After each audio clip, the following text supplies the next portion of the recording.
Ne pričašte o tom bendu, to je ratni 90. Vi ste A, to imali su onu kultnu, Grabancijaši su se zvali, imali ste kultnu gažu kod Tome, Tome the Killera. Tome Horvatinčića u Babilonu. Babilonu.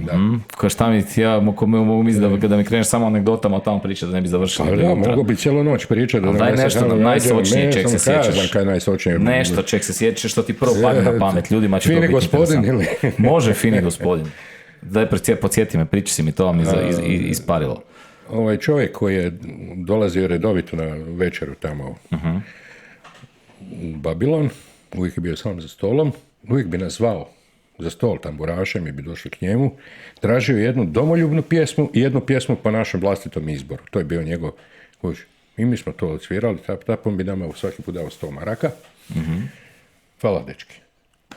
I mi smo dvije pjesme 100 maraka. Dvije pjesme 100 maraka i to je i onda basista Marko Brnić, on je tak imao te neke svoje nazive, ovo je fini gospod, znaš, kad vidi došao fini gospod, i tako smo mi njega počeli zvati fini gospodin, i što je to bilo ok, dok ga nisam vidio jedan put u novinama, kad je razbio neki hotel tamo, taj fini gospodin, tuta na letiliće to bio, nisam ja znao ko je on, dok smo mu svirali tamo, i tak, dobro, anegdota. Pa je, super anegdota. Ali da, Babilon je bila gaža koju sam dobio za nekakve, ajmo reći, od Ivankovića.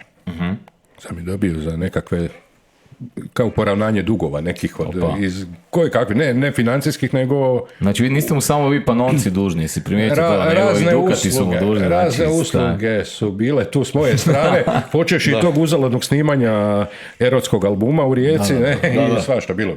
Znači, iskupio se i ozra I normalno, Dukati su već onda bili poznati bend i imali su milion ponuda za svirke koje nisu mogli preuzeti, ali ta je bila ovak Tomo Horvatinčić i to, i uspjeli smo se jako lijepo dogovoriti. Tomo volio domoljubne pjesme? Jako čak nas je i poticao, značno, malo ove ekstremno domoljubne. Ekstremno domoljubne, na te mislim, da, nevjerojatno.